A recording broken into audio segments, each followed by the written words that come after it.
Good morning. This is Connor from Zero DTE Traders here to present the week ahead for May 12th, 2025. Let's dive in. In the extended hours, U.S. equities are surging higher. SPX set to open with a gap to the upside, 3%. Qs up 3.9%. IWM, the outperformer, up 4.5%. The dollar index is also surging higher, up 1.2%. Treasury rates moving higher in tandem, led by the front end of the curve, the U.S. 2-year. Trump is not going to be a big fan of that. VIX, a measure market volatility, down 8.4%, trading around that big 20 handle.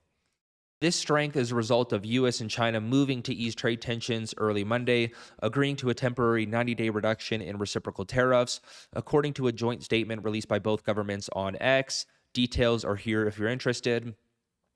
On Sunday, President Donald Trump announced plans to sign an executive order to lower prescription drug and pharmaceutical prices. As a result, healthcare stocks are in focus this week, with the sector ETF XLV the only sector trading lower in pre-market.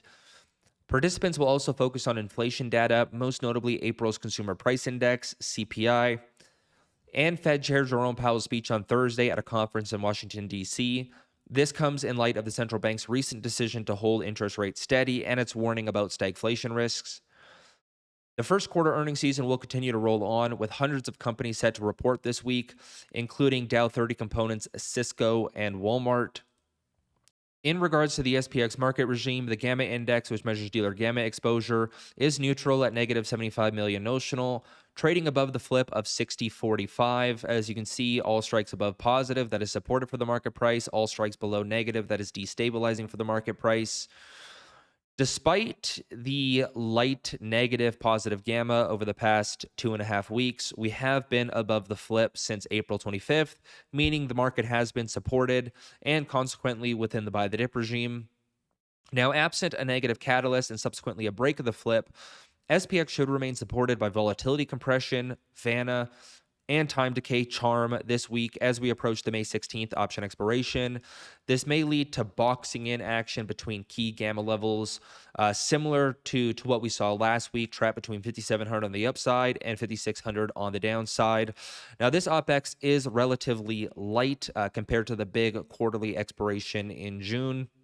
The call wall currently stands at 5,800, 5,815, which is generally regarded as the upper bound. This is defined by the strike with the highest net positive gamma. However, the variance between 5,850 and 5,900 is minimal, meaning that call wall could shift higher to 5,900 as early as today.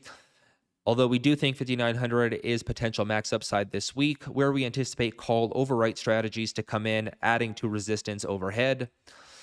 5,700 is now support, so recall this was the upper bound last week. What was once resistance becomes support.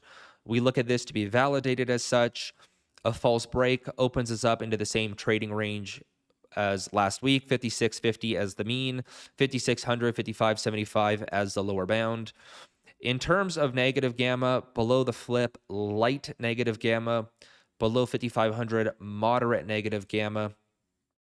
Now, this is essentially telling us that participants lack downside put protection. With that said, if a negative catalyst emerges, it could prompt participants to chase puts and bet up volatility, potentially leading to a sharp downturn in the SPX. This is probably the biggest risk at this juncture.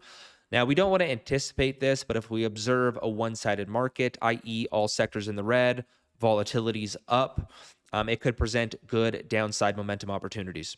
Just to give you a different visual, this is the SPX on the 1-hour chart. The 50-period moving average in white continues to upslope, implying the bullish trend remains intact. We highlighted the gamma levels. However, there are two key technical levels we also need to focus on. First, if we go to the daily chart here, 57.85. This is the high from the end of March. Essentially, this bear flag formation before we had the big 16% down move. And then above that, we have 58.81, which is 2024's closing price. In the event we do break that 5,900 handle, that would be a very bullish market with potential target to that big 6,000 handle. In terms of volatility, the VIX positioning for the upcoming OPEX on May 20th, there's a high concentration of open interest at the 20 handle for both calls and puts. This is the max pain. On the put side, 17, so potential lower bound if we see further volatility compression. On the call side, 25, 30, 35, potential targets in the event of a rebid in volatility. VIX levels, so a little bit more details here. You can mark these on your chart if you wish. The 5-day average true range is 82 points and has declined rapidly, validating the move lower in the VIX. Further compression seems unlikely unless we see renewed bullish positioning and subsequently a build in positive gamma. Now, there is a clear relationship between GEX, the gamma index, and volatility. The graph below illustrates that. The higher the gamma index, the tighter that return distribution. In summary, the SPX trend remains up. We are above the flip, although perhaps we're nearing a point of exhaustion as we come into those key technical levels and supply zones. However, as always, it's best to focus on our setups, on our processes when it comes to decision making. Now, if you don't have a process and you want to learn ours, you can join the team at 0dtetraders.com. Best of luck out there this week.